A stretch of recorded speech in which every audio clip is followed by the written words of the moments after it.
Isang mapagpalang araw po muli sa lahat sa bawat isa sa atin. Una, maraming salamat sa ating Diyos, ating Panginoon na patuloy po siyang nagbibigay sa atin ng biyaya, pagpapala, pag-iingat sa bawat araw at sa lahat po ng panibagong buhay na patuloy pong pinagkakaloob po sa ating lahat. Salamat po sa Diyos na sa pagkakataon na muli po tayong binigyan ng pagkakataon, ng oras na makapagbahagi ng kanyang mga salita. Sa mga sandali pong ito, patuloy tayong dumadalangin. Nawa ang banal na Espiritu ng ating Panginoon ay patuloy niya pong ibigay sa atin upang bigyan tayo ng gabay sa ating pagbabahagi ng kanyang mga salita. Pangunahan niya tayo sa sandaling ito, maging ang mga makakarinig, makaka-tune in sa channel na ito. Pagpalain po tayong lahat ng ating Diyos. Sa umaga pong ito, sa araw na ito, atin pong pag-uusapan ng isang pangyayari. Atin pong pag-uusapan yung kaganapan na nangyari po doon sa krus, sa krus ng Kalbaryo, kung saan ay doon po ipinako, doon po nabayubay ang ating Panginoon. Sa pagkakataon na yon, nagaya po nung una kong nasabi sa una nating mga video, na ginugunita po ang mga araw na ito na sinasabing mahal na araw.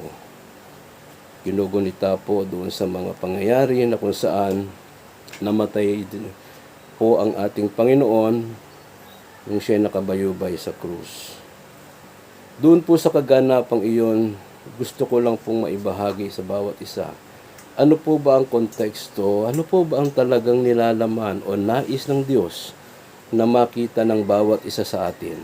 Ano po ba ang nais ng Panginoon na mas maintindihan ng mga tao, ng bawat isa sa atin?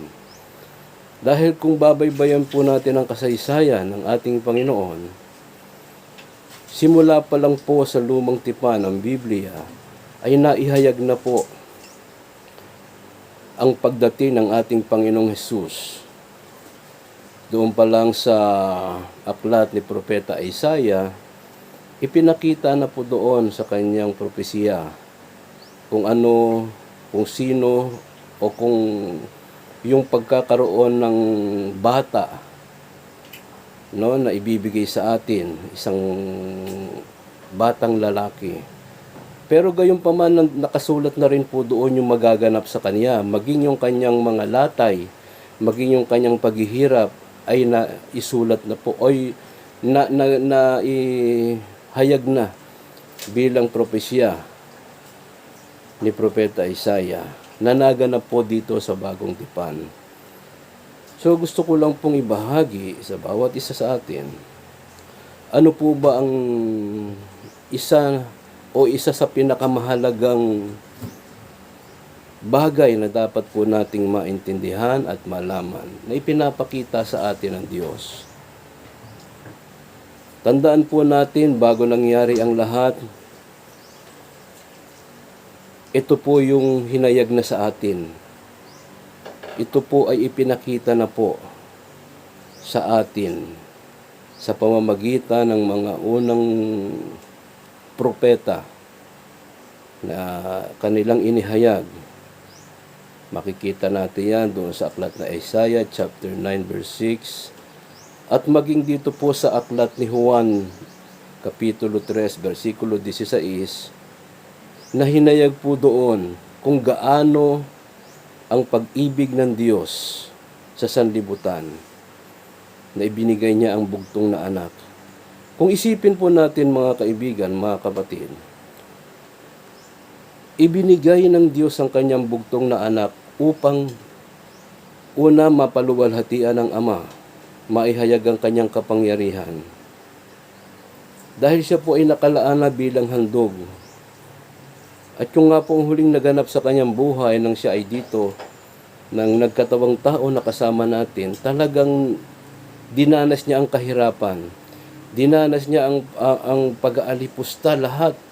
Pati sinaktan siya. Talagang pinahirapan siya hanggang sa mamatay siya doon sa krus. Ngunit ipinapakita po dito sa bawat isa sa atin yung pag-ibig ng Diyos sa sanlibutan, na sa pangyayaring ito inilalahad sa bawat isa sa atin na yung pangyayaring ito o yung kaganapan na ito ay patungkol sa pag-ibig at pagpapatawad. Love and forgiveness na sinasabi po, mga kapatid. Dahil nga po yun ang unang-una niyang binanggit nung siya'y nakabayubay doon sa krus. Ano ang sinabi niya? Ama, patawarin mo sila, hindi nila nalalaman ang kanilang ginagawa. Sa kabila ng mga pangyayaring iyon ay nasabi yun ng Panginoon. Hinihingi niya ng kapatawaran ang mga tao sa kaniyang Ama. At dahil sa pag-ibig ng Diyos, makikita po natin ang kasaysayan ng ating Panginoon. Simula sa pagkabata, nung siya'y sinilang, hanggang sa lumaki siya, nagkaroon ng gulang, ng taon, hanggang sa umabot siya sa 30 taong gulang, hanggang sa umabot siya doon, nung siya'y dinakip at siya ay namatay, nang siya'y pinatay doon sa krus. Ngunit tingnan po natin, hindi po binawi ng Diyos, ng Ama, yung kanyang ginawa. Dahil pangkaisipang tao, mga kaibigan, mga kapatid, hindi ko po alam kung may makakagawa ng ganoon na ibibigay natin ang ating anak para lang sa kapakanan ng iba. Ipinakita ng Diyos na simula nang ibinigay niya ang kaniyang anak hanggang sa kamatayan, ipinakikita po sa atin yung pag-ibig ng Diyos. Dahil malalaman po natin doon na ganun talaga ang pag-ibig ng Diyos sa atin, na isipin po natin, mga kapatid, may kapangyarihan, may kakayahan ang Diyos upang bigyan ng proteksyon, upang bigyan ng hindi magdusa, hindi maghirap ang kaniyang anak. Ngunit hindi po ito ginawa ng ating Amang Diyos. Bagkus hinayaan niya itong mangyari dahil ito po ang nakasulat. Ito po ang kalooban ng ating Amang Diyos. Ito po ang kalooban na dapat maganap. Na ang sabi, na gayon na lamang ang pag-ibig ng Diyos sa sanlibutan, ibinigay niya ang kanyang bugtong na anak, upang ang sino mang sumampalataya ay huwag mapahamak, kundi magkaroon ng buhay na walang hanggan. Kailan lamang nagaganap yan? Dahil kung hindi dumating yung pagkakataon na namatay ang ating Panginoon sa krus ng Kalbaryo, hindi po magaganap yung sinasabing pagkakaroon ng buhay na walang hanggan sa bawat sumasampalataya sa Kanya. Bibigyan lang po natin ng pansin, ano po ba yung pag-ibig na tinutukoy doon? Dahil alam po natin, kung kaisipang pangtao ang ating gagamitin, hindi natin masusukat, hindi natin mapapantayan. Magbabasa po ako ng talata dito sa Biblia na sinasabi po dito sa sulat ni Pablo sa mga taga-Korinto. Sa unang Korinto, Kapitulo 13. Sa unang talata hanggang sa dulo. Ito po ay 13 talata. Titingnan po natin, ano po ba ang pag-ibig na tinutukoy po dito? Ang sabi po, sa unang Korinto, Kapitulo 13, versikulo 1, ito po yung sulat ni Apostol Pablo. Kung ako'y magsalita ng mga wika ng mga tao at ng mga anghel datapwat wala akong pag-ibig, ay ako'y naging tanso na tumutunog o batingaw na umaalingaw-ngaw. So, ibig sabihin, ano man yung kanyang ginagawa, ano man ang pwede nating gawin. Sabi nga, ako may magsalita ng wika ng mga anghel, ngunit kung wala akong pag-ibig, Ako po ay parang batingaw na umaalingaw-ngaw ayon kay Apostol Pablo.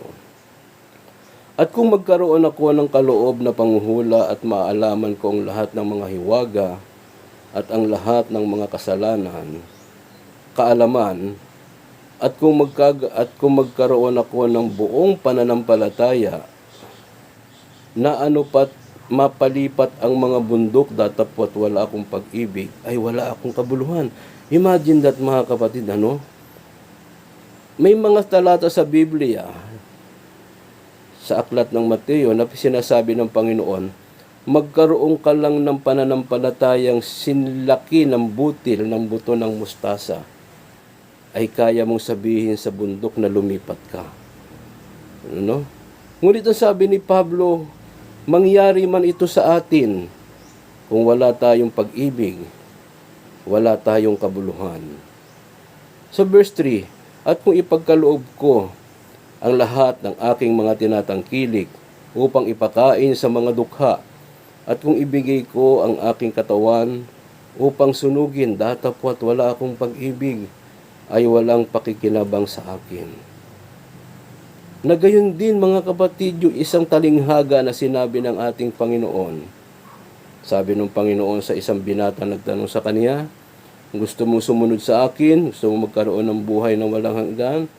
Gusto mong makapasok sa kaharian ng Diyos? Ibenta mo o ipagbili mo ang lahat ng iyong tinatangkilik, ipamigay sa mga nangangailangan o sa mga dukha at sumunod ka sa akin. Ngunit ito'y paalala ni Pablo na kahit magawa po natin ito o ng sino man, ang sabi, ngunit kung wala akong pag-ibig, ay walang pakikinabangin sa akin.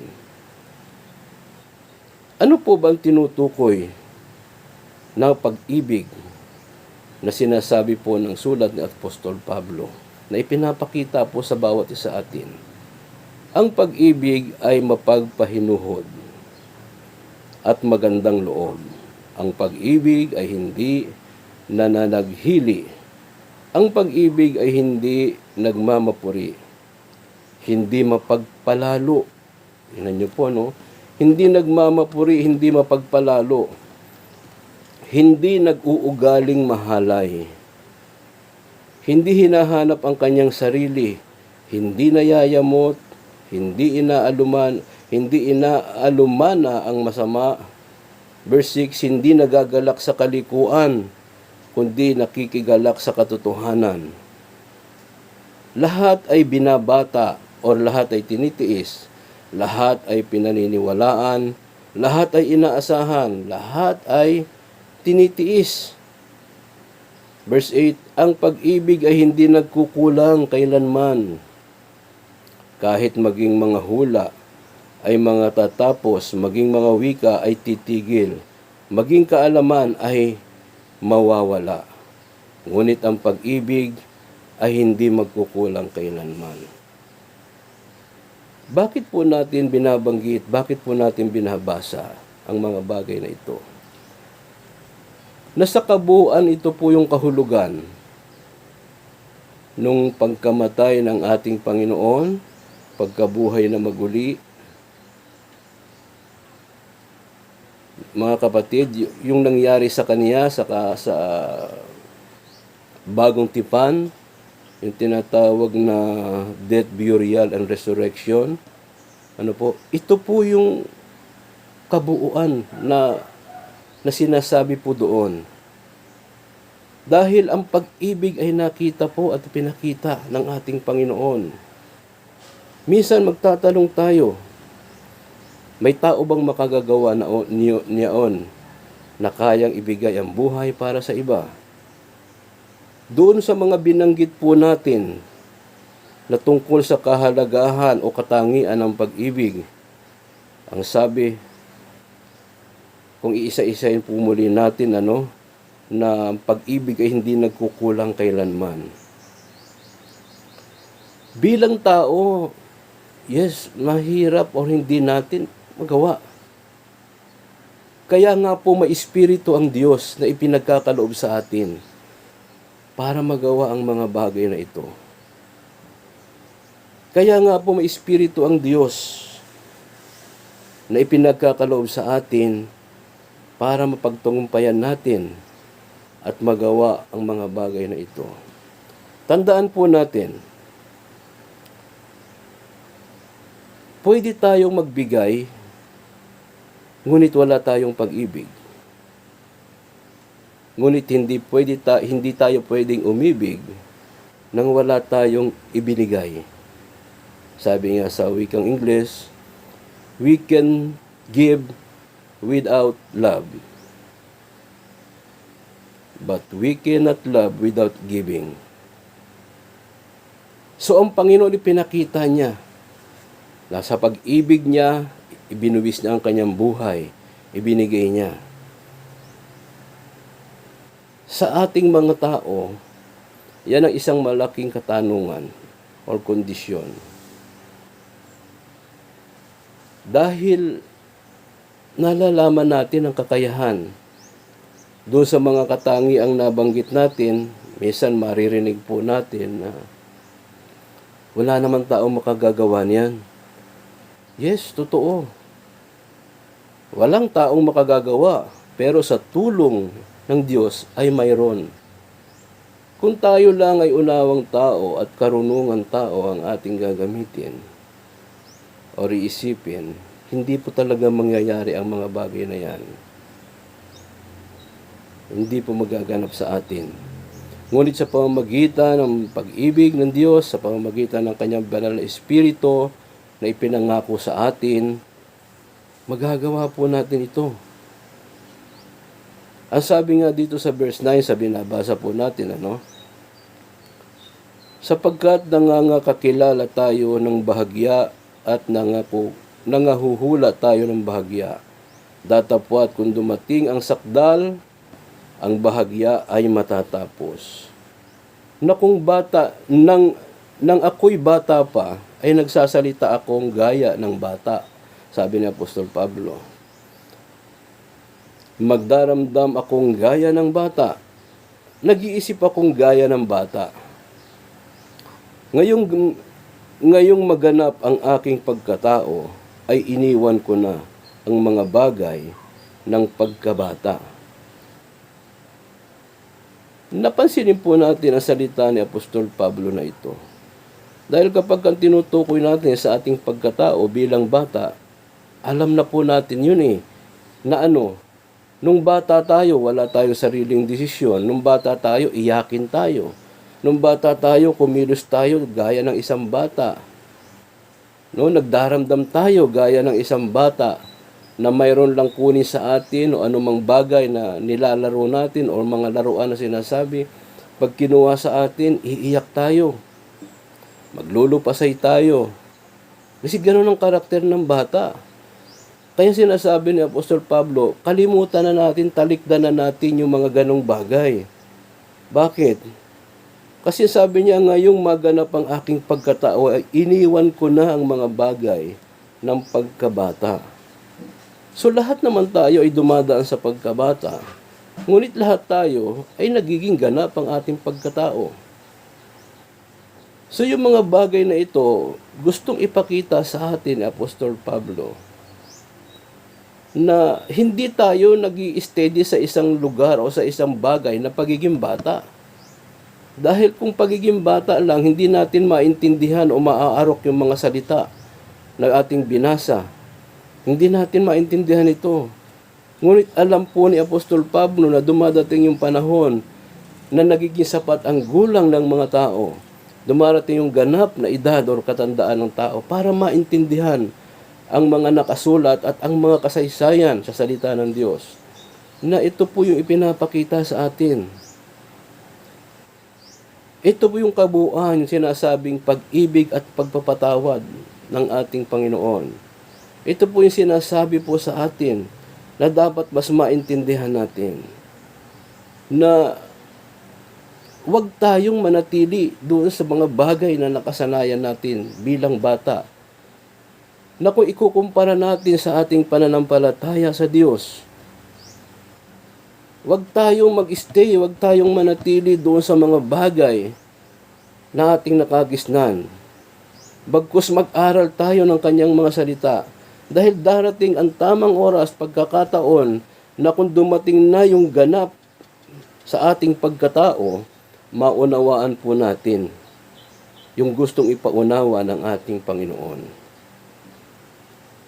Dahil kapag ang pinag-uusapan po natin ay pananampalataya sa ginawa ng ating Panginoon, minsan nagkakaroon pa po tayo ng agam-agam, nagkakaroon pa po tayo ng pag-aalangan dahil hindi po natin maintindihan, hindi po natin maunawahan, basta't nabasa lang natin, akala natin sapat na ito, na basta't narinig natin, parang tama na yan para sa atin. Pero sabi nga ni Apostol Pablo, ay iniwan niya, no? Tinalikdan niya na ang pagkabata nung naganap na ang kanyang pagkatao. So habang tayo nasa batang estado o yung sinasabing pagkabatang kaisipan na pwede nating ihalin tulad sa pagiging Kristiyano, ano man yung naganap doon sa ating Panginoon simula sa kanyang pagkabata hanggang sa siya nilitis o dinakip at nilitis hanggang sa kamatayan sa krus, hindi po natin maunawaan yan. Yes, alam natin. Sasabihin, maski ang mga bata man ngayon, yung mga literal na mga bata, tanungin natin, alam nila ng Panginoon ay namatay sa krus at nabuhay muli. Pero yung kabuuan na ibig sabihin na gustong iparating ng ating Diyos, ng ating Panginoon, ay hindi po maunawaan ng bata yun. Ngunit ikaw at ako, na nasa ustong gulang, na ang pagkatao ay sapat na, sana maintindihan po natin. Ano po ang ibig sabihin ng pangyayaring ito? Ano po ang ibig sabihin at mensahe ng mga pangyayaring ito doon sa krus ng Kalbaryo? Ano pong ibig sabihin, ano po ang mensahe ng Panginoon nung siya ay nagpakahirap, nung siya ay sabihin na nating talagang pinahirapan ng gusto. Imagine mga kapatid, sabi, ang Panginoon ay tumanggap ng 39 na hagupit, 39 stripes. Ganon katindi yung dinanas ng Panginoon na kung bibigyan po natin ng pansin, sa atin sa ngayon, wala talagang makakasurvive sa ganong paghihirap. At hindi lang yun. Inalipusta, minura ang Panginoon, dinuraan.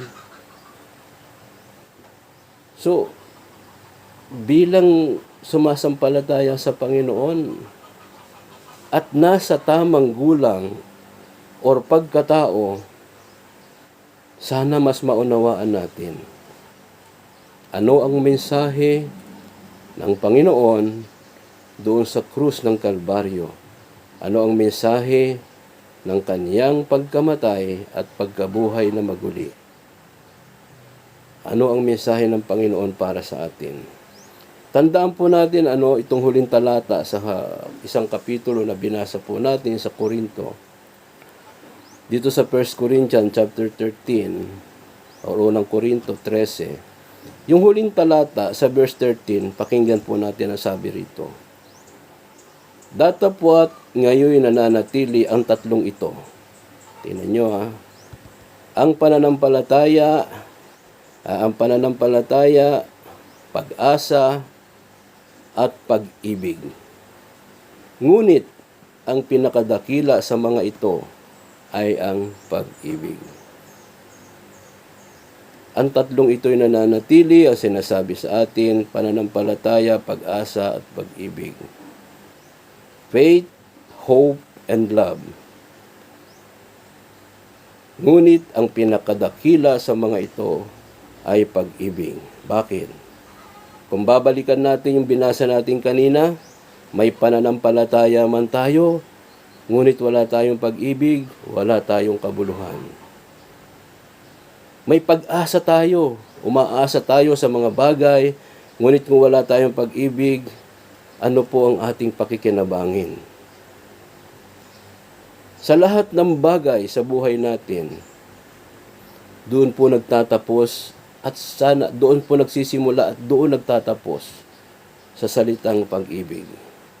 Nuulit po natin, pwede tayong magbigay nang wala tayong pag-ibig. Ngunit hindi tayo pwedeng umibig nang wala tayong ibinigay. So maraming salamat po. Muli, salamat sa Diyos sa pagkakataon. Salamat po sa kanyang mga salita na ibinahagi po sa atin. Salamat po sa unawa na mula sa ating Panginoon, sa kanyang banal na Espiritu. Nawa po ang mga salitang ito, nawa po ang maikling pagbabahaging ito ng kanyang mga salita ay atin pong maunawaan, ihayag sa atin ng ating Panginoon. Pagpalain tayong lahat ng ating Diyos.